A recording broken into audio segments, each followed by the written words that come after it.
for MotoHop on Air.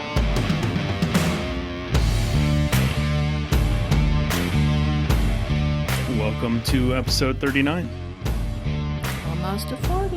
Yeah, we are almost to 40. It's a lot. Yeah, recording this one, the accurate date this time, I don't know that I told you, but whenever I went to publish the last episode, which I thought I had published and apparently did not click publish, I realized that I said the wrong date at the beginning. How many days were you off? 10. Oh my gosh. That's Yeah. a lot. Is that why you waited 10 days to post it? No, I waited that long because I forgot. It's not that I forgot. I straight up thought I hit publish. Oof. And apparently did not. So yeah, recording this November 24th, 10:15 p.m. Not on time. Trying to do these earlier. Yeah. We try to do a lot of things and it doesn't go as planned. Yeah. But well. 'Tis life. Yeah. What's in your cup? I Have a made... pink drink. It is a pink drink. This is, what was it, Trader Joe's? Mm-hmm. Cranberry ginger ale. Hey, did you have one of those already? Yeah. Oh, I forgot. We did open a case. Yeah, and you drank it. Yeah. So it's good. Yeah, so cranberry ginger ale, some bullet bourbon, and a splash of Fireball for a little more bite. Why you gotta put that in everything? Well, only if I want to have it to have a little... You can't little appreciate burn. the ginger ale for what it is. You have to go. Listen, and that ginger ale is so gingery, you can't even taste the I Fireball. need that. It is buried in there. Oh, it tastes like medicine. Really? I couldn't taste anything other than ginger ale. Fireballs. Yep. Not my drink of choice. I have a couple other fun ideas. What else did you put in that? Bourbon? Yeah. Ew. What do you mean, ew? Well, it's probably the reason it tastes so bad. Bourbon ginger ale is fairly common. With cranberry? Well, the cranberry is probably the only And thing that throws it off. Fireball? A splash. A splash. Just enough to make it taste like butt. I don't... I love you. I do not trust your judgment on drink taste. That's fair. That's But, okay. Then you know I won't drink your stuff. Yeah. What is in your cup? Water. Water. And then what's the other bottle? Flavored water. Mm-hmm. Non-sparkling flavored water. The most ridiculous thing I think I've had a drink of in a long time. Yeah. Hint. Yeah. Literally flavored flat water. Not juice, not to be confused with juice. Just kind of like flat LaCroix. Yeah. If you took LaCroix and made it less interesting. Sometimes the bubbles make me feel bloated. Okay. So Fair. I'm not acclimated to carbonation. So it's a little bit of something without being too much of everything else. Oh, I can get done with that. I mean, it's fine. I don't know how often I'll really buy it, but it's been fun for a few days. It was an interesting idea in theory. It sucks that it's like $1 a bottle, though. Like when you Yeah. buy a bulk, I'm like, this should be like 50 cents more than a bottle. Yeah. Not like 4 times the price of a bottle. Yeah. What a scam. Yeah. You're paying for the uniquely shaped plastic that they put it in. Yeah, it is a different bottle. Mm-hmm. Is it worth it to you? Yeah. Yeah. I don't know. Maybe like the one flavor I had that was super flavorful was good, but the watermelon was a joke. Yeah. Watermelon was like thinking about sitting next to a LaCroix. Like LaCroix flavored watermelon something. Yeah, which is bad to begin with. So Yeah. I did forget at the beginning of this. Mm-hmm. Coming to you live from Moto One Podcast Network Studio East. Top floor again. But on the normal mics. Top floor. Yeah. With the fancy new mic stands. You'll have to take a picture and post it because I don't think there's any quality to explaining the mic stands No. or any like value. Do you to like that. them though? I was so far? surprised how heavy they were originally, but you said they still tip over, so I'm not sure where I'm at. They only tip over if you have the mic fully extended and you go off angle. Well, sure, but they could have made them round instead of like a random rectangle off center. Yeah, well, they did that so it didn't have to be that big in every direction. Fair. Yeah. Still silly. Well, did you have a crisis of the week? It's only Tuesday. Are we crisising already? Crisis of... Oh, it's Monday. Maybe that's my crisis. There's the first crisis. No, crisis since last recording. I feel like our dog is a living crisis. Yeah, a touch. Her anxiety is... She's having a rough go. Piquing my anxiety. The other one is... Perfect. Perfect Fine, angel baby. Yeah. You've even been getting out and getting walks still because it's not snowing yet. Yeah. Though, weather's definitely into the bummer part of the year. I think I've only cried once. Well, that's good. A day. Yeah. I guess my crisis is we got the smart meter today. Why is it a crisis? Why does that bother you? Because... Electric meter, by the way, for those who are smart electric living in meter. A normal world. We're forced to upgrade into the 21st century. Well, it's not like you're not forced in the sense of like you couldn't choose to do it until the utility decided to make it an option. And then you would have to pay like $30 a month to opt out. So they're like essentially forcing you. My only issue is, as much as our utility providers First Energy, they will sit here and tell us that there are no reports of house fires. It's totally safe. Except I know people. Now, granted, the one was not a First Energy customer. He was... you have even gone out and looked at it? Medina County? Yeah, I went and looked at it this morning. Get a selfie with it? He had a house fire. I believe it was about a week and a half after his smart meter was installed. It started at the smart meter. Was it the same brand? Multiple reports. I did not call him to see what brand his was. Call him? The customer of mine I know that had the house fire. You would have called him? Well, how else would I know what brand was on his house? I don't know. Maybe they ran a news article or something. No, he that's the weird part. You'll find a handful of stories, but like a lot of them are not publicized.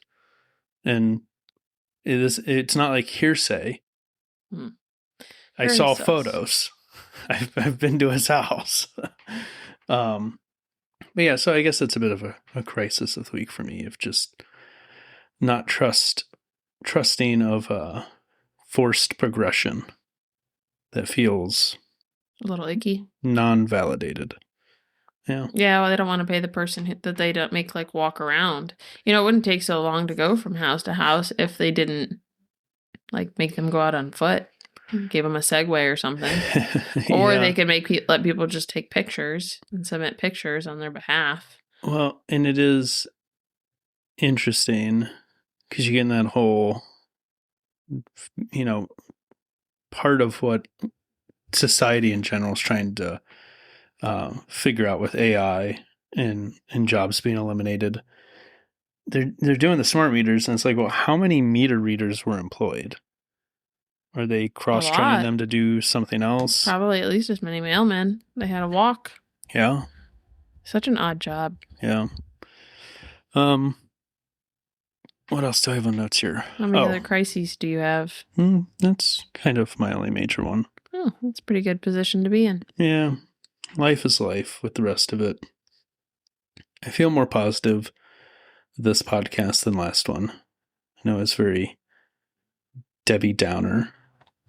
At least at the beginning of the last one. We could run away to the beach. Yeah. That usually solves my problems. Yeah. It normally causes car issues for me. Yeah, you're not invited. I'm going to run away to the beach. I don't have problems when you're not around. That's good. For me. So the next thing I have on the notes, I just put Sleepy / MotoStories and More. I don't know if you've been watching any of his content. Just what you turn on when I'm in the room. I don't casually watch MotoStories and More. I know people think that I'm like invested because I'm around. Yeah. I'm not. Yeah, but you're on social media. He posts a lot of stuff on his social channels. But I'm on social media or he is? You are on social media. So is he. Yeah, we cross paths every once in a while. Good guy. I try to interact with his stuff just to help with the algorithm and everything whenever I can. So anyways, Sleepy been absolutely killing it lately with his videos. I did like his gift guide video. That was fun. Yep, that's the one that I put on here to talk about. While Because I adjust my mic you want to know why I liked it? Why? Because it was aimed at people like me. Yeah. People who don't know anything about anything. Phil's a good storyteller. He's very thorough. He kind of explains not just, hey, you should get this. Like most gift guides are like, you have feet, you should buy slippers. Yeah. He actually went through and like explained like this is why you buy this thing. And it was like random stuff. I don't know. It wasn't like buy him a new motorcycle, buy him a new helmet. It was stuff don't buy them a new helmet. It was stuff you would. It was not stuff you would see on a typical gift guide for a motorcyclist, right? And it was Sleepy got together with Phil at Cleveland Moto, and Phil basically just ran down the list of stuff people buy and end up having to return. You should put a link. And why you shouldn't buy that and what you should buy instead. You should put a link to the video in the show notes. Most certainly will be. Not on there now. Yeah, there will be a link to that video in the show notes. It's not long. He also... I think it was 14 minutes or something? Something like that. It wasn't as long as some of the other ones. All of his stuff is an easy watch. Yeah, he's a good editor. Yeah, he's just absolutely killing it. If you have a moment, go check it out. Throw him a like. Subscribing's free. That's what I try to do. If you're listening to us, stuff. Yeah, if you're listening to us, you like motorcycle You're content. obviously pretty bored and you have plenty of time to go like other people's stuff. Yeah, go subscribe on YouTube to MotoStories and More. Sleepy's Do you just need subscribers or do you get like points for people watching? Like what? Both. Subscribers unlock different features on YouTube. Mm-hmm. And then once you get enough subscribers, you can get paid. Do I actually have to watch the videos or can I just click through to the end to make it look like I watched them? No, they record watch time. Okay. Yeah. He also did a live stream with Johnny Mac. That was pretty cool. And basically, they just sat down with Johnny Mac, the Honda Whisperer, and took questions live. And I think they're going to do more. So if you have a garage-related issue, need some diagnostic help. I have a garage-related issue. Yeah, what motorcycle do you need fixed? Oh, you didn't say I needed to have a motorcycle-related issue. You said I have a garage-related issue. What is your garage-related issue? It's full of motorcycles. Mm-hmm. I don't think Johnny... Well, actually, he probably would tell you to tell me to get rid of stuff. But what I was going to say is Johnny Mac might be the best human I've ever met in my life. Yeah? Yeah. Because he did a Q&A with Sleepy? No, he's just such a good person. You want to know why I think you like him? He's probably listening to this and is probably being embarrassed by this. He's probably blushing. But you want to know why I think you like him? Why? Because you're a lot like him. Am I? Yeah. Okay. Well, I will take that as a compliment then. Mm-hmm. Is he's just a genuinely good dude. Mm-hmm. But so I'm excited for them to do more live streams. It's pretty cool. People came in, asked their motorcycle problems. He threw them some tips, tricks, things to check. Mm-hmm. Free advice. Free advice. Yeah. The next thing I had on here. Related to weather. What you're talking about. Yeah, related to the weather. I wanted to grab a recording of this to play. It's okay. The moment I say it, everyone is going to know, if they know. It's the time of the year for the chime. Every time the temperature drops below 37 degrees. Remember you Googled it to figure out what keynote it was or something?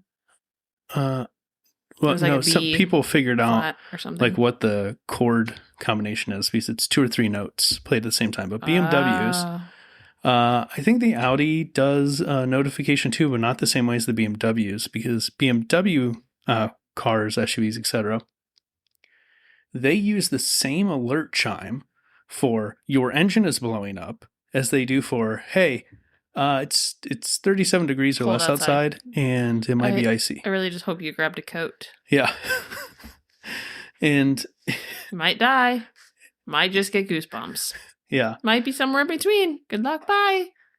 It infuriates me and cracks me up all at the same time, depending on how the day is going. Because you get in the car and the chime goes off and you're either like, this is the most ridiculous thing ever in a funny way, or you're like, thanks, dude. I already knew it was awful today. Thanks for reminding me it's awful. I thought you didn't mind the cold weather. I don't mind the cold weather With the exception of like wet cold. I would prefer snow. Fair. Wet cold is a real proper bummer. 'Tis the season. Yeah. For ick. It is. But speaking of notes, as far as the chime, something I've been paying more attention to and have talked about with you a bit is just music. And sometimes it's important. It makes you cry. Yeah, it can. Make me happy. Make me feel all kinds of different ways. Sometimes I use music to manipulate your mood. You do. But I was going down a YouTube rabbit hole and just had this moment of thinking about how important, and you can make an argument, less so now because pop culture is dead. But The Late Show, both with David Letterman, now with Stephen Colbert, and what they do to platform artists, and like the NPR Tiny Desk series, those are national treasures. And it saddens me to think about the ending of The Late Show and what entire demographic of viewers will miss because those artists aren't being presented to them.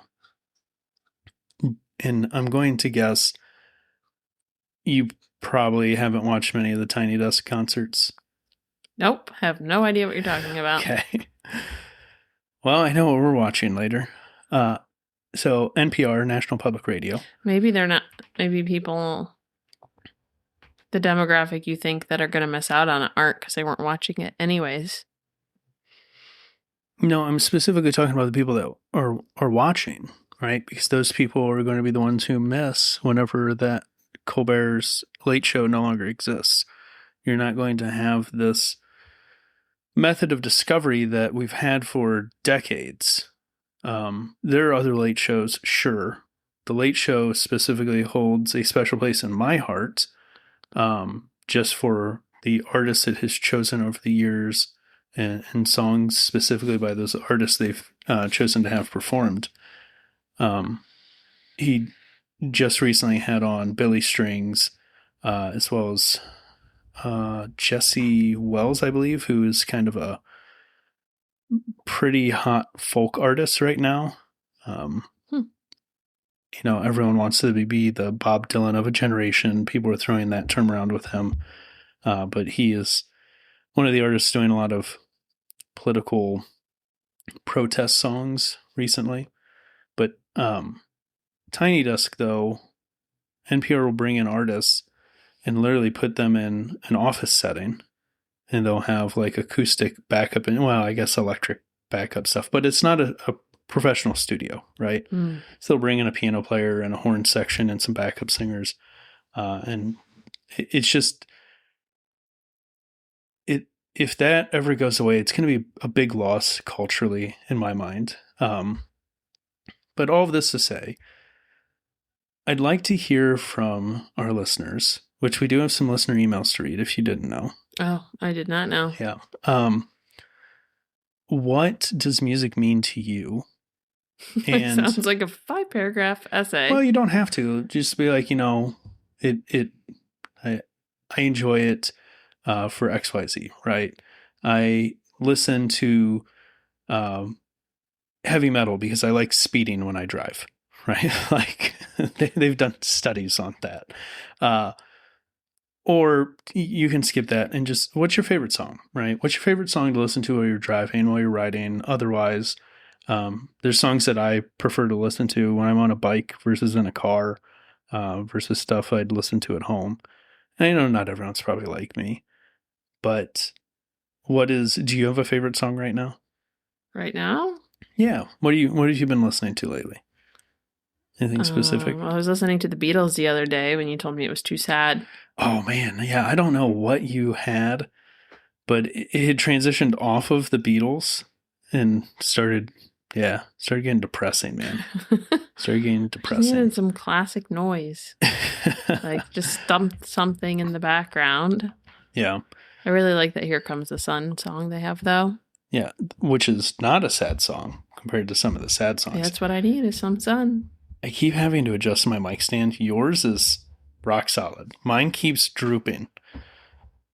Maybe you're breathing on it too much. Yeah, the mic stand might need some little blue pills or something. So, What's your favorite song? Well, Or I'm pulling it up. Hyper fixating on right now? So, I don't know that I've shared this year's. Normally, I post somewhere on Instagram. Every year, I build a riding music playlist, and I'll update you don't it throughout use the it year. the same every year? Nope. Every year, I start clean slate. Oh, that's weird. Some stuff I'll transfer from You've one just year to the added like next, yet right? another hobby to your list. I've been doing this for at least since 2020. Do you listen to old ones, or do you only listen to the one of the year? No, I'll go back and listen to previous ones. It's fun to see what was important to me in a given year based off of what's on these playlists. Because I know, like, if I want to listen to more rap, like, I know what years are my, like, rap hip-hop skewed playlists and which ones are my country skewed. And about one being the loneliest number on your motorcycle riding list. So when you're out there... who that song is by? No. Yeah, come on. Frank Sinatra? Dude. No, we saw them at the fair. Oh, Three Dog Night? Yeah. I couldn't imagine it in my head. I'm not good at trivia. Yeah, it's... So I'd be surprised if it's not on one of my riding music playlists. It should be, because you're always sad that you don't have people to ride with, so you should put the sad song on there. I don't want to be sad when I ride. Oh. There's almost no sad music on my riding. Occasionally I'll put one on because I'm like, oh, this is good. And then it'll come on while I'm having like a really good time. Oh. And then I'll be like, wow, what a bummer of a song. Why did I put this on here? Take control of your emotions.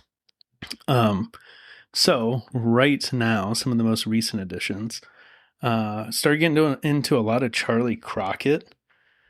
Tennessee Quick Cash is at the top of the rotation. Sounds like a bunch of bluegrass. No, it's more kind of traditional country. I would, if I thought we could get away with playing some music on here, we totally would. But I know it absolutely would get a shutdown. Yeah, because everyone does AI monitoring stuff. Throw a YouTube on there. The link to the playlist will be in the show notes. Here's the problem. Are you on Apple Music though? Yes, but there's services that take that playlist and let you expand it to anywhere. Wow. And you can also be on Apple Music, like the website, if you don't have the app, and like listen to songs. I didn't know you could do that. Yeah. You're welcome. So, also very recent additions, Icky Thump by the White Stripes went down a not really research, but a bit of a rabbit hole on the White Stripes. There's a lot of rabbit holes in your life. Yeah, there are. I like researching stuff. I don't. There's all this knowledge. Why, if it's not in my head, what good is it? It's still on the internet when you need it. Yeah, but it might as well be in my head, because otherwise I don't know it's there. Okay. Boogie Shoes by Casey and the Sunshine Band. Song I hadn't listened to in a very long time. Someone brought it up, I think, on Instagram. Handlebars by the Flowbots. That is very timely. That's a peppy one. Exceptionally timely right now. And then, yeah. Why do you think it's timely? Do you know the lyrics of it? Is it the one that I can ride a bike with my handlebars? With no handlebars. But then it goes into like, I can lead a nation with a microphone. And then I can guide a missile by a satellite. And I didn't really digest the rest of the words. And then more fun stuff. We got Still Fly by the Big Timers. Is this a new segment? Turned me on to Prof recently. He's like, how have you not been listening to Prof? And I'm like, apparently we haven't listened to music together enough recently. So yeah, you've seen him twice in the past year? Twice in the past, like 2 months. And then there was a lull before that. Yeah, well, life. Yeah. So yeah, maybe we'll make a bit of a segment of just whatever I'm listening to. Top 2 or 3 new songs as they pop up. Went real heavy rotation with Long Haired Country Boy by Charlie Daniels and various covers of it. I love a good cover. There's a lot of songs that I prefer the cover over the original. Is this like your old man era? No, we've got some All-American Rejects. We've got Sturgill Simpson. We've got Sum 41, The Offspring. We got Chris's Sparkles. We got some Ice Cube, Shop Boys, Alan Jackson, all over the place, man. People will probably look at this and think I'm nuts. Some Sam and Dave, some Hank Jr., a little bit of Black Keys, represent Akron. Yeah, all over the place. Yeah, it is. Yep. Anything else you want to touch on? Onward to news? Yeah, I just listen to podcasts sometimes while I work. Yeah. But then I have to use my brain and I have to turn the podcast off because I can't coexist because there's too much noise. Fair enough. So I work in silence. I miss having a long commute because that was how I digested podcasts. Mm. And my commute is so short anymore. The only time I get to listen to podcasts is when I'm working on something in the garage. Time to get the garage going. Or if I go get food for lunch. Because literally that is more time in the car than it takes for me to go from our house to my place of work. You know what a good thing to do is while you listen to podcasts? What? Mow the grass. Maybe you can pick that up this year. Yeah. Opportunity. Yeah. I listen to the podcasts occasionally when I've mowed the grass. What? You just don't mow it super often. So to say that's kind of funny. No, I did. Then you didn't want me doing it. I just don't like waiting for you. Just Okay. impatient. Okay. I feel like there was something else I want to throw in here, but I don't remember. If I think about it, we'll come back to it. I might know what it is, but I don't know if I want you to bring it up. Oh, yes. Okay. So we got a new life insurance. Apparently it wasn't high enough. Yeah, because apparently you want to be like super duper good if I croak. Heck yeah, I do. I'm going to take some years off. Yeah, well. Plan for retirement. I'm going to need that money. You know the real bummer for you? I'm going to be the one to die first. According to the lab results. Oh my God, you're dramatic. You are currently looking at peak male performance. But I'm... Whether you like it or not. That lab work came back right down the middle. All of it. Right down the middle. Miracle. Couldn't be healthier if I tried. You have the same diet as a diabetic raccoon. Yep. Probably the same sleep schedule as well. I decided to celebrate with a healthy meal today. Diabetes? No. Impossible Whopper, medium fry, and a Dr. Pepper. I think potatoes are the secret to being in the pinnacle of health. I think it's potatoes. Yeah. Is your diet lacking them? Is that why my blood work was better? Yep. You didn't offer me any. You want French fries? All the time. I love French fries. Yeah.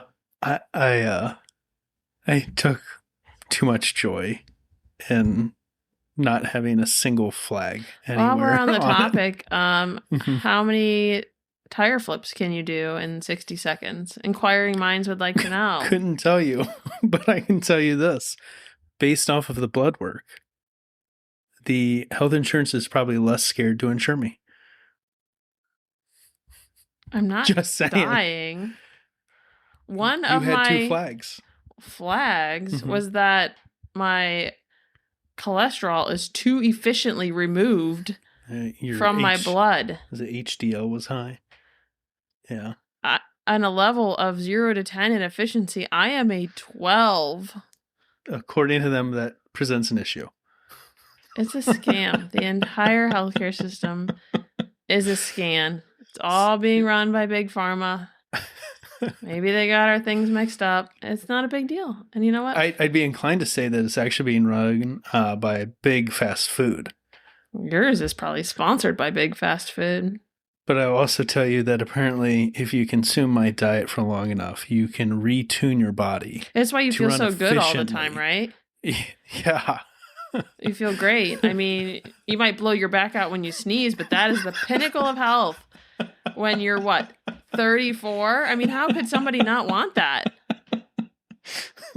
I don't think my lunch diet has anything to do with my back issues. If you want to avoid back issues, because your body's definitely not connected. Don't do jobs that disregard OSHA guidelines, disregard PPE, and probably don't play football. But do come with a list of excuses on why it's okay to eat a bunch of junk food and not blame any of your aches and pains on your possible inflammation. Well, according to my blood work, I couldn't be healthier. So we did not check your cortisol level. No. That's probably tippy top. That was my win for today, though. I was quite stoked about that. All right. On to news. Sure. Okay. Right at the top, I'm going to say the collective we, as motorcyclists, I think most of us assumed Suzuki was just done with the SV650, especially when it came out with the parallel twin that it's been putting in everything. But according to motorcycle.com, Dennis Chung, I believe was the first to break that they are working on new V-twin models, the SV-7GX, which is going to be sport touring. It's a silly name. Yeah, I mean, it's random model letters jumbled together. It's a Scrabble model name. Right? Yep, alphabet soup. Definitely alphabet soup. But cool that they're keeping the V-twin alive. I appreciate that. I think it's a decent looking bike. I don't think it's offensive. I wouldn't say I hope that's what people say about me. Decent looking, but not offensive. Well, I'm just saying it's not bad looking. I don't think it's show-stoppingly good looking. They're all starting to look the same to me. Yeah, well, it's kind of in that realm of sport bike. Well, sport touring, right? It's like boring, street-oriented ADV bike.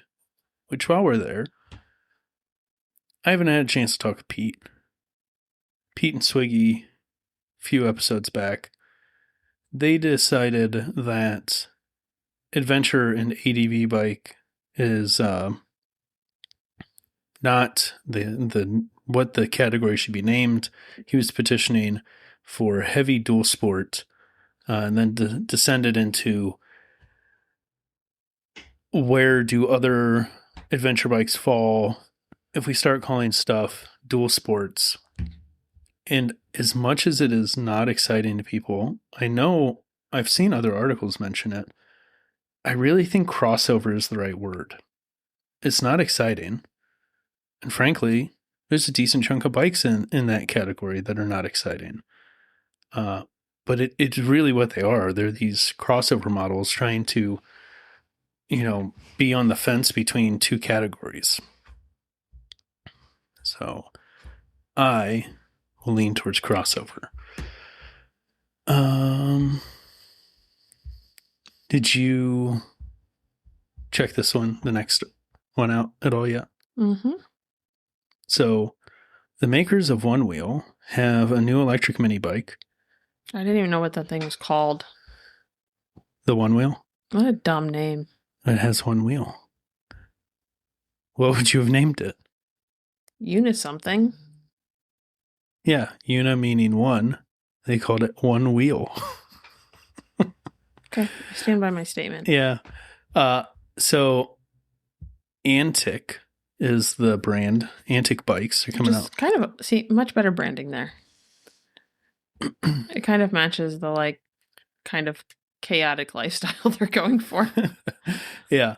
Well, because the party trick this electric mini bike has is they took the tech from the One Wheel of self-balancing, and they're like, well, if we can make it balance you on a board, we can also make it just balance you in a wheelie. So who wouldn't want to do that? And I tend to agree it is kind of a cool idea. It takes some of definitely a differentiator. Fun out of being able to do a wheelie, because now anyone with these bikes would be able to. Doesn't mean you should. The one thing that is funny is we've gotten to this point with technology Oh, see, now your mic stand is drooping a bit. I don't know if it was maybe doing that before. Yeah. We've gotten to this point where not only can we make electric vehicles and make bikes do all kinds of crazy stuff, ABS and lean sensors and stuff, prevent bikes from doing wheelies. Now we can make them do wheelies, and we can give you an app where you can adjust the wheelie angle, because that's also what it has. You can decide it's like where it wants AI to for bounce riding you. a motorcycle. Kind of. Yeah. I didn't put the prices here. Did you? It's right there on the bottom of the website. Yeah. $2,100. From $2,100, marked down from $2,500, or as low as $72 a month. 35 mile an hour top speed with a range of 28 to 50 miles. Kind of a big spread. Mainly just because, it's electric. And apparently it's just significantly less efficient at high speed than it is low speed. Yeah, but that's pretty common. Yeah. I feel like it just feels like I a like big the range idea of because it's seeing so it on a tiny. beach because it has such wide tires. Yeah. That They would be fun. definitely said multiple places though, like packed sand. So they made very specific choices on probably. what I wonder if it beaches has they were something to do with putting the it on. motor. I think it's brushless. I don't know. The packed sand is just the fact that it doesn't have the wheel diameter or paddles to deal with super soft sand. Yeah. And the weight's too concentrated, I think, probably to float on soft sand. But the one thing I did notice in some of the videos, because it'll self-balance the wheelie, it also appears to do that kind of regardless of speed. So there were people going really slow, and it did not look like the footage was slowed down. It does look like some people are riding on the road, which is a little unfavorable because where does this fall? I mean, this is like a pit bike. Yeah, because at least in Ohio, reference previous episode, someone tell me I'm wrong. I want to say the micro mobility device speed cap is 20 miles an hour in Ohio. It would not qualify as any type of e-bike because it doesn't have pedals. So what? It's just a toy? Well, it would be a micro mobility device like a Moto Compacto if it was speed limited lower at 35 miles an hour. Yeah, I don't think it has a place. You'd ride it anywhere you can kind of legally ride a mini bike, which is your backyard and the beach. Few places, yeah. On packed down sand. Yeah. Is it $2,100 cool? No. It's like $700 cool. Yeah, I'd give them like low thousands. Like 1,100 max. Yeah, probably. Because that's how much like the Compacta was, like $950 or something. Yeah, well, and at $2,100, like you're getting into cheap new scooter, decent used scooter. You're getting into like, you might find a Grom for $2,000. Like used? Yeah. I don't know. Interesting. Like to see the price lower. I do want to ride one, or at least watch someone do a wheelie on one, though. I think that it's got to be an odd sensation. Like floating on clouds. Yeah. So the next thing that I have on here, it really started with a couple companies announcing new helmets. But I don't want to really talk about the helmets. I want to talk about what they're integrating. Mm-hmm. They're working with a company, Quinn. I think the company name is just Quinn. The website is quinnwithin.com. The website was a little hard to figure out. Yeah, they don't really want to be consumer-facing. It was a website for helmets, but you go there and it's not helmets. It's like an accessory for helmets. Yeah. And their website was a little too futuristic to tempt for me to try to use it. I felt like there was a delay in some of the swiping, and I'm like, oh wait, there's an effect I'm waiting for, and I'm like, oh, it's only on bike helmets, like bicycle helmets. Like there was just a lot, and I'm like, I thought this was a helmet. Is it only on bicycles? And then I realized it's not a helmet. Yeah. It's like an accessory for a helmet, and then I was tired. Yeah. So what they're doing, they've got two things predominantly they're working on: the Quinn Pod, and then I don't remember. I'll pull it up here while we're talking. I don't remember what the other one was called. They have like a sticker. The sticker is the Quinn Tag. So the Quinn Tag we'll touch on real briefly. Essentially, just a NFC sticker. You can store medical data, important stuff in there. And their whole goal is to make it a standard. You put it on your safety equipment. If you're involved in an accident, first responders, bystanders, etc., will identify this as a place to figure out your information. I wonder if it's like your Apple Watch, though, if you like drop it, if it's still going to call. So the pod, yeah. The pod potentially. The tag will not do anything. The tag is just an NFC storage thing. So the pod, though, that is what was making the rounds, because a couple helmet manufacturers are putting these in motorcycle helmets now. And let me get the FAQ pulled up here. The whole thing is that it is going to do crash detection, right? And then it can make contact, right? And basically just alert someone of your incident. So pull this up. That's what your watch kind of did too. Yeah, and they've added that kind of tech to iPhones.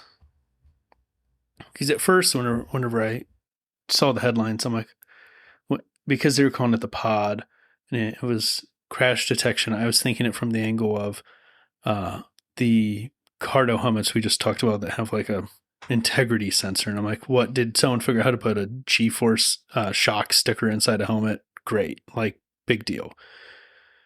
This is beyond that. It I guess in some ways probably cares about the integrity of the helmet. But it's going to detect the events, impact slips, etc. So what happens if you it's drop going to your contact helmet? 3 chosen emergency contacts. 3? Oh, my word. Well, you can probably set less than 3, right? You could put your entire family in a spiral just with a drop of a helmet. Yeah. Provides them with your status and location in real time. You do have the ability to cancel it. I don't remember if they explained how that works. But it'll contact emergency response and dispatch them to you. So there has to be like a GPS in there too. Well, it integrates with your phone. Oh, so you have to have your location on your app. Yeah. The interesting part, though, is because as far as I could tell, it does not have any integrated communication other than linking to a phone. And like always, it's possible I'm wrong. The one issue I see with this is only the same issue I have with using like the crash detection on my phone. Mm-hmm. More and more people run phone mounts on their bike. You were involved in a crash. You are likely going to be separated from your phone because the phone is going to remain on the bike and you are not. Yeah, but they'll still be able to find you. It's not that you're so far away. Wait, why are you flagging that in the sense that they're not going to be able to find you because you're separate from your phone? If you separate far enough away from your phone. Yeah, but how far? The pod would not be able to communicate with anyone. Oh, you mean more the Bluetooth aspect? Yes. Yeah, whatever protocol they're using, I can't imagine it's Wi-Fi, at least initially. It's probably Bluetooth to at least initiate some type of higher data transfer protocol. And they may just be triggering it directly over Bluetooth because they have the app on the phone. Yeah, they're probably just using Bluetooth to trigger the app. And then maybe that's why they showed it on bicycle helmets, is because there wouldn't be as much of a discrepancy. That was the market they started in. These are the first of the motorcycle helmets coming out with this built into it. So you're not buying them one-off? Correct. This right now, they're B2B situation. They are B2B. You can choose to buy a motorcycle helmet that integrates the Quinn Pod. As of right now, you cannot buy a Quinn Pod. It at least appears directly from Quinn. Where I see this going, though, is if this is half as promising as it seems, minus obviously the separation from phone issue that I have, which is half the reason why I went to a cellular Apple Watch, was that would be physically attached to my body. It would have the means to make a phone call by itself without my phone present. And if if I become detached from my watch, bad things have happened. True.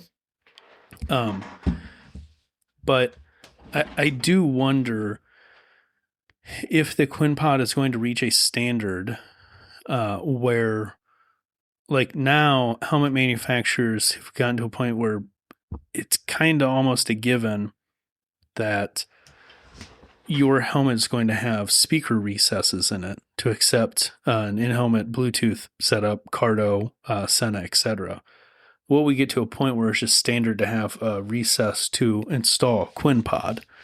Would that compromise like the integrity of the foam? Well, it depends on how big the pod is, right? Because we already put recesses for speakers, whether you use them or not, right? So they're already thinning out foam in areas of the helmet. The question is, where can they thin those areas to put a pod, and can they do it without, like you said, causing structural issues? Maybe it's like an add-on when you buy a helmet. Yeah. You could probably do it as an exterior connection, but then you run the risk of it like shearing from the helmet. But I think easy enough they could do a foam cutout that you would remove to install the QuinPod. Yeah. So if you don't have one, it didn't look very big anyways, anything. like an SD card or something that could just kind of slip in there. Yeah. The battery, they say, will last approximately 5 days with an average daily usage of 2 hours. Oh, that's not very much. No, that's the one thing. Like they can't put like love. a watch battery in that or something? Those last forever.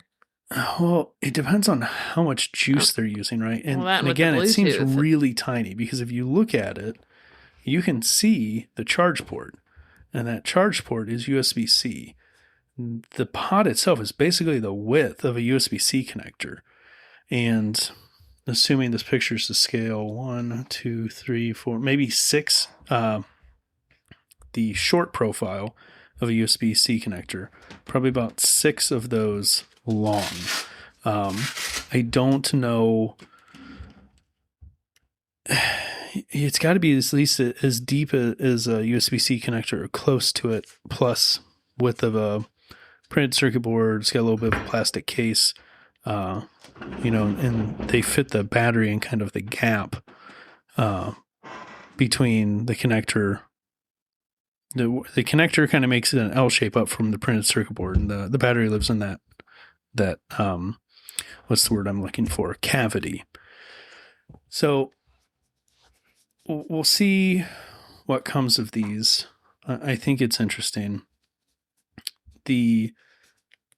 I did put on here what you had mentioned. What happens if you drop it? Do they have a way to tell whether it's on your head and has been involved in a motor vehicle collision versus you dropping your helmet off your bike because it wasn't hooked as well as you thought it was, right?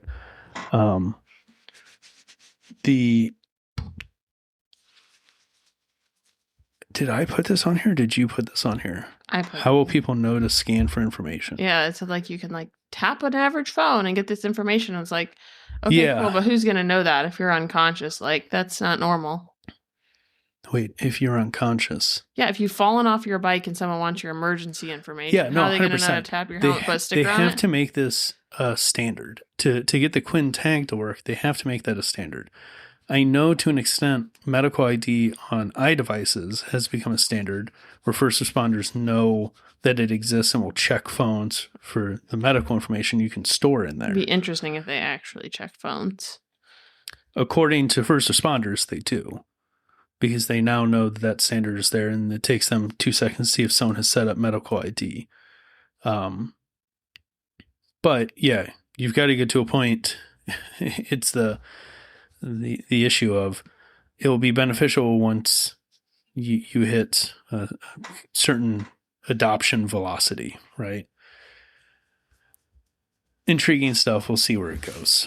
But kind of I did put on here, it might be the best helmet tech I've seen in a while, but only in the sense of if it gets to a point where I can choose to put it in whatever helmet I want. If we're limiting ourselves to certain helmets to get that tech, it's the same issue I have with a Cardo setup. Like, I want to put Cardo in the helmet I choose. I don't want to buy a Cardo helmet to get Cardo. So, the next story, bit more for you than me. I've never heard of this company before in my life. Okay. Well, you still know design. So, True. Ohlins, or Ohlins, depending on how you choose to pronounce it, is a suspension manufacturer, and they have announced a new brand identity. What was the old one? Is that in there? Oh, you know what? I forgot to put them in here. Well, it's not in the article either, which is a pretty big mess. No, because the articles all were basically just a press release. Are you Google fooing it real quick? Google what? Just using your Google foo. Like Kung Fu. Oh. Your ability to Google to find the old Ohlins logo. Yeah. Oh, no, hiccups. So it was just the word in like I would call it like a collegiate font. So it was like block lettering with a stroke at a distance. Yeah, and didn't they have like an O? An O with the accents over it?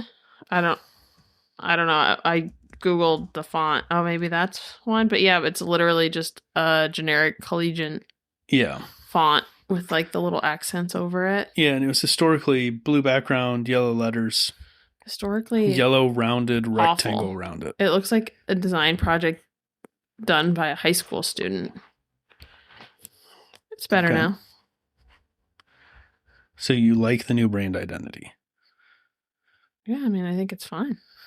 I will say the accent mark is a bit far away from the letters. Would be my biggest complaint. I also wonder why they didn't try to integrate the O into, like, is that the shape of something? Not that I'm aware of. It's just like a stylized thing. Because they could have used that O and integrated it within a font. But, I mean, at least the angles on the icon match the angles on their new font. But I would say it's... Does it? Yeah, they're just like little crop, like, See, I would disagree with that, because if you look at they should be 45-degree angles. So the new brand identity, they've moved to a much more modern font. The accent marks above the O are these really wide rectangular They're like dashes. And they've added this separate stylized O as kind of an icon to use with or without the Ohlins word. But if you look at it, the outer border of that O is the exact same collegiate font they used to use. Yeah. But the circle in the middle, or opening in the middle of the O, is a perfect square rotated 45 degrees. So it's a perfectly square diamond shape cut out of the middle of it. It is interesting because it kind of implies an upward facing arrow and a downward facing arrow, which does make sense if you pick up on that for suspension. Right? I don't see your problem with it. I don't see an issue with that. Oh, it seemed like you were challenging me in my lack of hatred for it. No. No, I think if you stared at it long enough to pick up the up arrow and the down arrow, right? And you're like, oh, that's cool. Movement, vertical movement, suspension manufacturer, cool. Without that, it is interesting that the outline of that, I'm staring at them side by side. It looks exactly like the old collegiate font.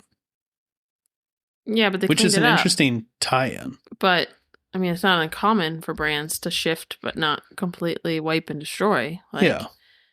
because even I bet you Well, the main Ohlins word is essentially I wipe bet and you destroy. there was a designer somewhere that said this font is horrible. We should get rid of it completely. And someone said, no, we need to keep its legacy alive. And this was a compromise. Yeah. Doesn't mean there wasn't a better design made. It just means you're designing for people who don't design, obviously, and that's what you end up with. But if you don't look at the old one, I think it looks fine. I mean, I don't have any strong issues with it, other than we've had this discussion before of like when it comes to business names and business logos. If you're old enough and established enough, none of it matters anymore, right? It kind of felt like they were at that point. I think the only reason they're redesigning the brand identity is because they were purchased by Brembo, I think. yeah. So new ownership. In January. Yeah. New ownership wants fresh new branding. Fine. But it felt like Ohlins was at a point that it didn't really matter. Everyone knew who they were. It's not like they're going to pick up more customers by redesigning their logo. No, but it gives someone a sense of ownership. Yeah. A new start. Yep. Anything else to say there? I was just reading. I didn't read through to the part in the article actually about the logo. It says, though the logo sheds many establishments born by its predecessor, it retains the nostalgic angles of collegiate font in its typeface, resulting in an updated look that is still quintessentially Ohlins. The brand signature yellow is incorporated into the new visuals, complemented by shades of black, white, gray, and light gray, or black, white, blue, and light gray. The new brand symbol is a fresh take on the iconic Ohlins O, comprised of two vertical arrows converging to form a diamond. It signifies the next generation of Ohlins while reinforcing the brand ethos, expansion, innovation, and precision. Always keeping motorsport at its center. Ethos. What a corporate speak word. Yeah, I don't think I've ever heard anyone say that in real life. From the CEO of the Brembo Group, this marks a critical milestone for the future of Ohlins and aligns our two brands closer in strategy to provide intelligent, integrated solutions to our customers. Driven by a shared passion for motorsport, we are focused on leveraging key technologies and innovations to inspire riders and drivers around the world. It's amazing how some people can say a lot of something and nothing at the same time. It's magic of corporate copywriters. They get paid big money for that. AI. Yeah. Okay. Onward. Yep. So there's a lot more coverage elsewhere. Welcome. Go somewhere else. Of EICMA stuff, but I kind of cherry picked what I thought was interesting. Yeah. So, number one, excuse me.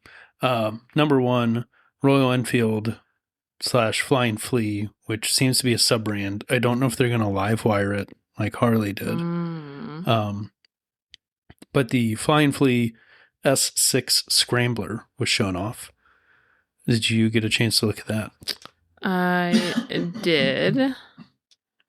I don't remember what our reference was to it before, just projecting the fact it was going to be announced here. So we've seen the C6, which is the cruiser style. This is the first look, at least I remember, of the Scrambler. I don't know that we had seen the Scrambler in detail yet. I think the styling's great. I really think they kind of knocked it out of the park. It's got a lot of spokes. Yeah, because it's a dirt bike-ish, right? Yeah. So they like to do the spoke wheels. I'm not a fan of carbon fiber. I don't think the final bike will probably be all carbon fiber like this one they showed off was, but I think it looks good. The proportions are all great. The kind of fake tank area looks good. They do a mid-drive motor, and they did this like sprocket cover for the front sprocket. It kind of looks like the side case of a traditional internal combustion engine. And the flowing lines that they did for, I don't know if they're actually functional cooling fins for where the battery is. Yeah, that adds visual interest. Yeah, and it kind of makes you feel like, you know, if you were staring at an engine, you'd have the cooling fins on the engine, right?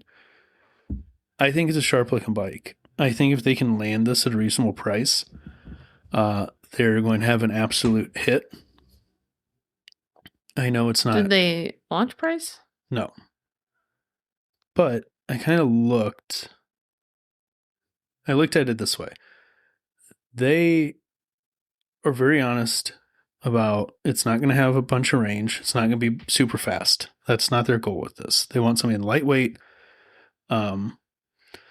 approachable, right? They want people. Is it going to be available in the States? We assume, right? Until it's here, I never know for sure. We assume they're going to bring it to the States. I don't remember if they've publicly stated a promise, but like most Royal Enfield stuff, we'll see it about 9 months after it launches anywhere else in the world. But based off of what is currently available in the US, if you consider that the Gorilla 450 is a $52.99 MSRP, if they can land this at less than $5, I think it'll be good. Yeah, if I they think could, that's a little optimistic. I don't necessarily think so, because Saunders managed to do it with the Metacycle poorly, and then they collapsed. But they managed to get an electric motorcycle out at the 5,000-ish price point. What? Ads. Oh, for the Antic. Yeah. Their deal ends December 1st. There's a lot of storage space under that seat. A lot. Yeah, the giant gap. That's why the battery is not very good. They could put like 12 more batteries under there. Well, I saw in one of the comments, like, why don't you have like a storage bin? Kind of valid. Loosen this knob, and then it will turn. I just want this to move. Yeah. Okay. But if they could get this down into the $4,000 range, I think it'd just be a money printing machine. Assuming they can do it profitably. Yeah, I really don't know that. I feel like everything is going to cost like double what you think it should. Yeah, I mean, tariffs won't help. But I will say Royal Enfield has a scale of production far beyond what Antic has. Just entirely different business sizes. But we'll see.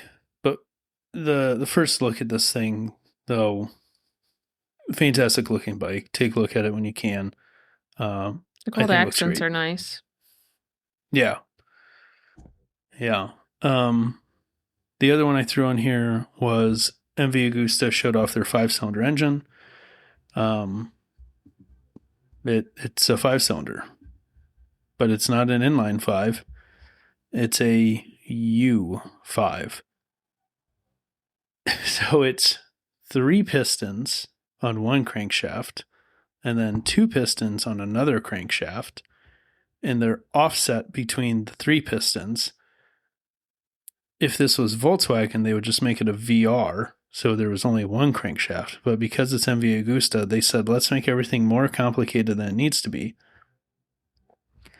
and do 2 crankshafts that have to interface with each other on 2 banks of cylinders that exist so close to each other they share one cylinder head. I'm sure they'll put up some crazy numbers.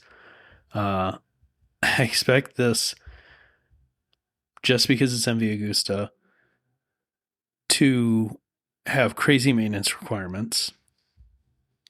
They've already thrown out some numbers that they have a modular displacement range from 850 to 1150.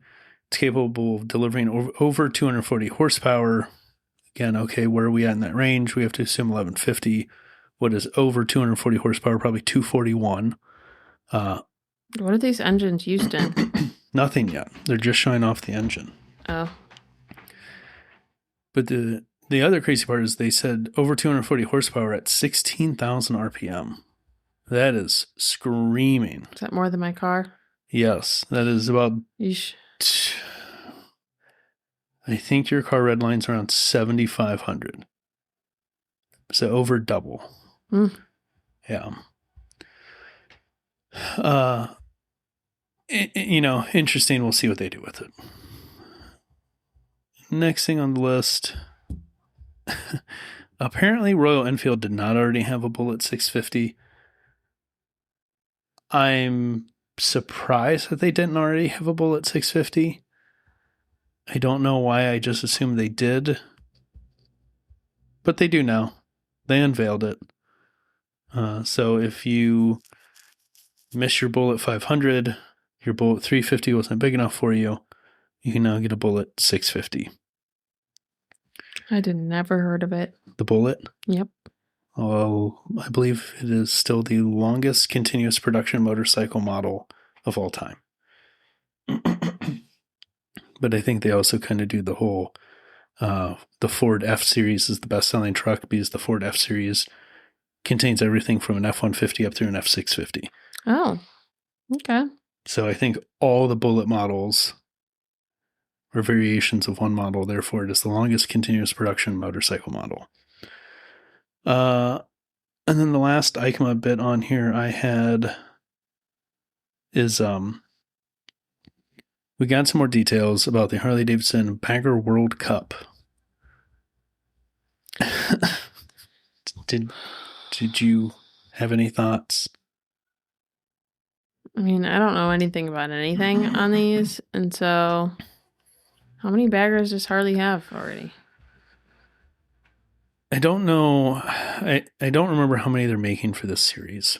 So they're already participating in the King of Baggers.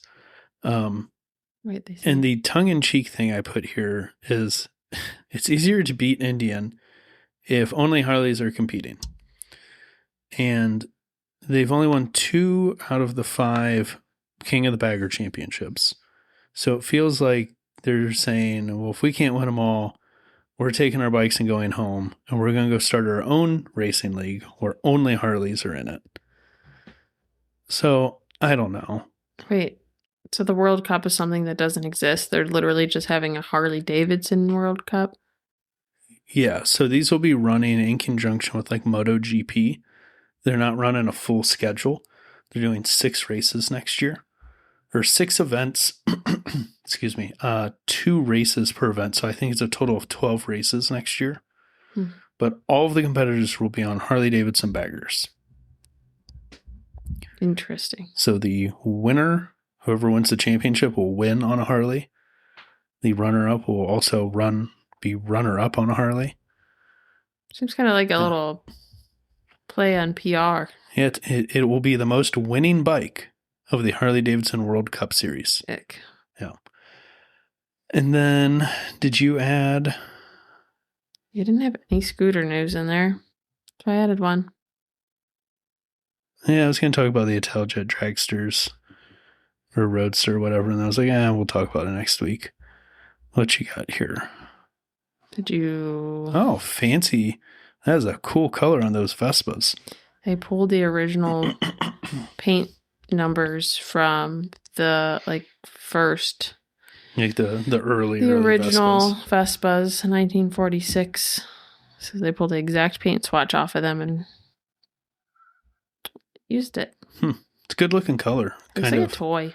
Seafoam-ish. Very hard to tell how big it is and stuff in these pictures because the backgrounds are white. Uh-huh. So it almost looks like it could be a toy. Well, they're making the Primavera 80th and the GTS 80th. So that means they'll make a 50cc, a 150, and I think the GTS is now a 310. So they'll make it in all of their sizes. But how would you describe that color? Beautiful. It's like an antique seafoam. That's good. Yeah. Like a muted down a bit. A dusty seafoam. Dusty seafoam. Yeah, and they put like a a sage seat on it. Like a olive green. Yeah. It's a very It's a little bluer. teal olive. It's hard to tell because the whole bike is like the one color, and so it's reflecting that color, and including the rims. It might just be gray, and it's That's just valid. like I guess it could be gray, and it's just reflecting all those other colors. Yeah. So yeah, it's a sharp looking bike. It's beautiful. Yeah, good find. I don't know that I saw that. They also had Zero launched a scooter. Yeah, it's not coming to the U.S. Of course not. That's why I didn't put it on here. Nobody likes us, and I don't blame them.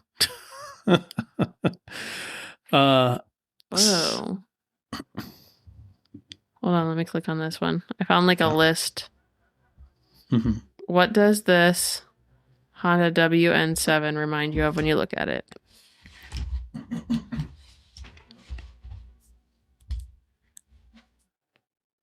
Duracell battery? Yes. There you go. I get Duracell. That's all I get. It's like the exact bronzy Copper gold top color, shiny-ish black. Apparently this is electric too. It does not look like anything we'd probably be getting in the States, but I just picked it at random because it looked like a battery. The one I did not add here, I do need to add real quick. 10 pages of announcements on Cycle World from EICMA. Yeah. The nice thing is you can skim through and just look at the pictures on each thing. You don't really have to click through them. Oh, someone's got sound on their computer. Maybe me. So, do you know, I did not fact check this yet. This is from /gear, /gear.com. So it's not right. It's their fault. Number 1, top selling motorcycle manufacturer in the U.S. Who do you think it is? Honda. Not this year. Dang it. Motorcycle? Yeah.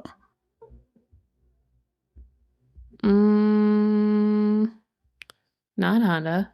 Nope. Not Harley. Nope. Because otherwise it wouldn't be news. Yep. Everything I'm thinking. I have one. Moto Guzzi? No, there's no way. You still have it? Yep. You have a motorcycle of it? Yep. Kawasaki. It is. Kawasaki, number Why? 1, what are baby. They selling? What are people buying? I don't know, but a lot of it apparently. Dirt bikes, maybe? Do dirt bikes rank in motorcycles? Yeah, I don't know. They didn't really differentiate in this article. I put it in the notes. I don't know if it updated on your end. But maybe. It says they had a 14% year-over-year boost in sales. It catapulted Kawasaki ahead of Honda by the middle of 2025. Yeah. I thought that was fun. Yeah. There's a lot of news out there. Something for everyone. Yeah. Although I heard, did you see how many people were at that show? EICMA? Mm-hmm. Probably a bunch. 600,000. Yeah. The one Reddit thing I saw, someone went and like couldn't even see anything. There was so many people. They said it was horrible. The only bikes they could see are like the random unpopular ones no one's ever heard of. Yeah. I mean, otherwise, there's just too many people. It is the only giant motorcycle event of the year. Right? Like it is the place you go if you want to see the latest, greatest motorcycles for the upcoming year. So, one more story and then we'll do emails, or do you want to do emails first? I don't care. Is your story on here? Yeah. It's in other stuffs. Didn't click on it. You can go through that. I'll pull up the emails. Okay. Hopefully there's somewhere you can get to them too. Oh, why? Are they not in the shared inbox? I don't know. I don't know where they were. Oh, sent. Well, how do you know that you have them? Because I read them. Where did you read them?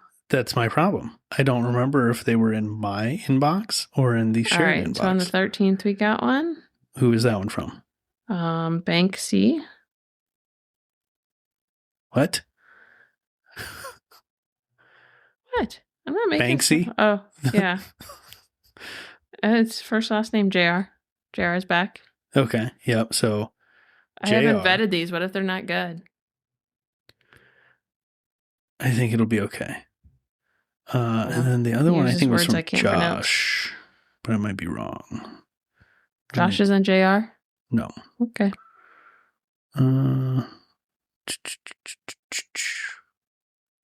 What just thrilling audio? Nope, I was wrong. Eric. Moto Compacto Eric, which I need to make sure whether or not Eric has a Moto Compacto sticker from us. So reach out to him on the Discord. Oh, it's on Discord? No, I'm going to reach out to Eric on Discord and see if he has a Moto Compacto sticker because he That's nice goes of you. by Moto Compacto Eric. Oh, So, yes, do you want to go with JR? Part of this is kind of funny, and I wish I would do it without reading you this email. He said he just listened to the episode, some very good points by both of you. A V-twin Harley scooter would be kind of cool, as long as they do not go the Aramachi route again. Yep. Did I say that correctly? Aramaki. Yep. Thanks for doing the episode. I found viewpoints interesting. In a future episode, memorize this and then describe Matt's face after you say it. Okay. You ready? Do you want to memorize it and say it on a later one, or do you want to hit it now? No, I'm sure you'll giggle. Okay. So I've been looking into a scooter for myself. This is from my point of view. I'm supposed to say this. However, I still have to research a camshaft upgrade for it. Then a supercharger because I don't want to deal with the turbo lag. Yeah. Would that impress you? I think I would assume you had had a stroke. Why does it not make sense? No, it does. But it's so over the top for you because you could not care less about your vehicles. I could care less. Okay. I But can not in crash the into sense of, things. I take care of stuff. I mean in the sense of like, you want it to get you A to B. True. You have minimal care what it looks like. That's not completely untrue. Right? Do you care about the performance of it? I wanted to go fast. Do you though? My cars or motorcycles? Well, in I this have- case specifically, a scooter. I have very different expectations. Yeah, no. Scooters, I don't want to go fast. My cars, I do care how they look. Regardless of what apparently I'm projecting. I don't mean you don't like. I don't mean that you like want it or don't care if it's like rusted out in a hoopty or whatever. I mean it in the sense of like, which for the record, My last I've one had was. not nice cars in my life. It's okay. Like We you still can have don't whatever necessarily car have you very want. nice Yeah. cars. Yeah, roll my $2,500 Audi back there. Yeah, she's got some personality quirks too. The Audi, yeah. She's got some sass. High maintenance. Yeah, your X3 is fun and fast. But like, I don't know that you ever get to a point that you like care what wheels are on it. No, not really. I don't want to spend money on that. There's plenty of other things I'd rather do money with. Although, what was your idea? You wanted to do like a Racing holographic- stripe of a holographic. Yeah, Like a I think that would be fun. pearlized. I think it would be so good. Yeah, But would I want to spend the money on it? yeah. I'd like it if someone else did it. Yeah. Was there more to your email? Nope. That was it. Okay. Thanks, JR. You're a true pal. It's good to know you have a friend. Yeah. Where's your friend from? Who? Eric?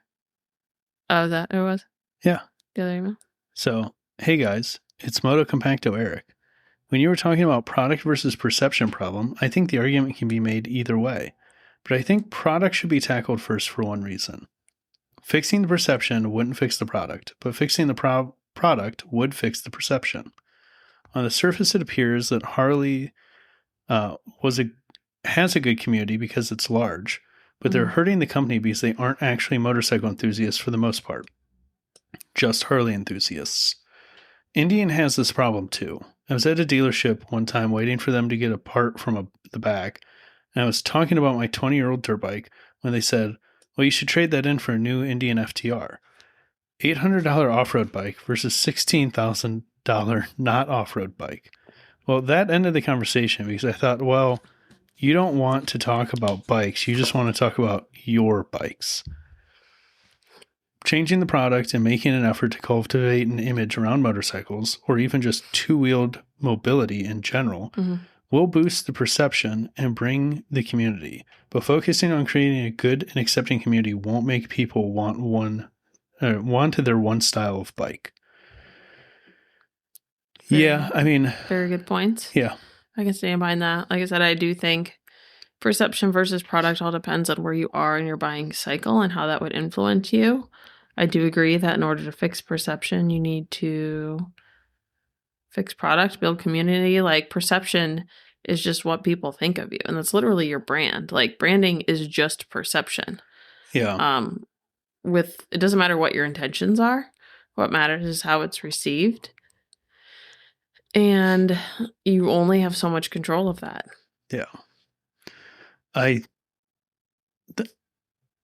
What he said was, I think, a bit of what I was trying to get at of, if you don't fix the product, if you try to make the appeal to the scooter rider, for example, and it succeeds and they show up and there's no scooters available for sale, Mm-hmm. you kind of got a problem. Yeah. Yeah. But if you make the scooter and you don't change the perception of it, the scooter rider's never going to show up to see that scooter. Well, they're never going to know. It's very much a chicken and egg situation, and the real answer is they need to put someone in charge who actually cares about Harley. I'm going to beat the dead horse I have multiple times. They need to call Matt Levitich, promise him whatever amount of money he needs to come right the ship, and give him 10 to 20 years without touching a thing. Just let him do him. To work a job. Yeah, the problem is they're turning into the Cleveland Browns. Oh, no. I don't know anything about... I know about the same amount about footballs. I do motorcycles, and I know that's not good. The issue with the Browns is they never seem to let anything run its course long enough. That's why we've had however ridiculous many starting quarterbacks we've had since 99 at this point. It's why they've had so many head coaches. There's going to be bumps on the road to correction. You have to experience them, though. You can't just say, nope, on to the next guy. It'll never get fixed. So, I don't know. We'll see how the next regime does it, Harley. I don't have high hopes, but we'll see. Not our problem. I am stoked for the Livewire scooter, though, and the Honcho. We'll see how those go. Okay, last bit. I don't know that it really fits in weird news, so I just threw it under other stuffs. This 1,200 device size of the helmet. It can generate some heat to dry the inside of the helmet faster. Genius. Then it uses cold air for odor control. This is the first of its kind? I don't know. Surely someone's made a product similar to this at some point, right? They also have on here anti-mite defense. Who's got Apparently mites? that's an issue. People have mites. Maybe it's a climate thing, though. Yeah. So it's intriguing. I wonder if you could, like... I wonder how often you're supposed to use it. And then you could, like... If we bought one and, like, let people borrow it. Like, rented it out. Yeah, I mean, I think any amount of cleaning is probably more than most people are already doing to their helmets. They show hats and stuff on it, too. I should helmets. Clean my helmet more, especially because awry, like, everything comes out of the inside, so you can clean it. They want you to clean it. You should be doing it, like, now, like, every fall. Yeah. And then, like, I don't know if you should clean it again in the spring, but you should do something to make sure it stays clean. Yeah. So the two issues I have with this, one, the heat. Now they say they have very precise temperature control. Yeah, it could just be like 100 degrees or something. It stays locked at 55 degrees Celsius. Which is 131. So warm, but not going to make less it than a sauna. I would say you can probably experience that interior temperature riding on a hot day in a desert. Mm-hmm. Right? Not that I want to. So, should be safe. The other portion was ozone, which is a good oxidizer, sanitizer. Will it be too harsh on the interior of the helmets long term? There's no way of knowing.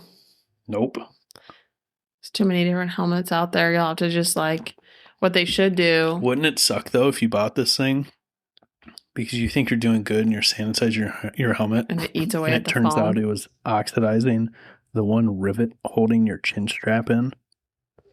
Yeah, they should do something to get information on Like accelerated wear testing. Yeah, somehow incentivize people by giving them updates. But there's just so many variables, though, if you were to do that. And, that would just be really hard. Yeah. I don't imagine anyone who does Kickstarters has the resources to do that on their own. Actually create Well, definitely data. not first round, right? Yeah, especially over... They don't even have the money to make the thing. Yeah, because it's not like you we put it on the thing every week for a year and nothing happened. Yeah. So it's got a timer built in. You can do a 30-minute, 60-minute, 120-minute, 240-minute cycle. They were smart also. They put a USB port on it so you can charge your Cardo or Senna while it's sitting on here. Oh. And the way it's set up is it's like you said, you can fit hats, bicycle helmets, whatever. It's pretty much head covering agnostic. Because it's just a slanted incline with a little hook to keep stuff from sliding off the end. So I thought it was worth a mention. It's kind of cool. It starts at, as of recording, they have 52 left of their super early bird, which is $129. And then it goes to $139. That would be a great Christmas gift. And Although who knows when it comes out. It's a good question. March of 26 is their estimated delivery. Print them a picture. No, pretty Especially decent turnaround. It's before riding season anyway. Yeah, in the places of the world where the winter hurts your face. March is before riding season. Yep. Yeah, they do also have add-ons for glove dryers and a portable dryer, and they have multi-packs, and I thought it was worth a mention. So it'll be in the show notes. Mm-hmm. I will get this out tomorrow, so there will be 4-ish days left. Don't wait. Hopefully you listen to the end of the episode within those 4 days. Good luck. Godspeed. Yeah. Anything else you want to throw in? Nope. Okay. Think about music. Send me songs you like. Send me notes about why music is important to you. Go listen to other cool podcasts. I know it's in the show notes. Go listen to Creative Riding. Go listen to No Komodo, Motorcycles and Misfits, Cleveland Moto. Go check out MotoStories and More. There's so much good content being made by people. Go, even if you don't have time to watch a video, throw a like. Yeah, if it's I your try to people, all the Instagram posts I see and stuff, even if it just helps exposure. Any little bit of helping is still helping. I'm sitting here moving dials inadvertently. It doesn't cost you anything to throw a like or subscribe at someone, right? And if I would like to throw a like and subscribe. Does that come in heavy brick? I can probably 3D print you one, and we can fill it full of lead. I'd love to throw a like at somebody. There you go. But if they're your people doing things you like support them. Yeah, right? There's a lot of free ways to do that. Yeah. I think that's it. I can't think of anything else right now. It's past my bedtime. Okay. Well, we'll call that podcast. See you next week. Bye.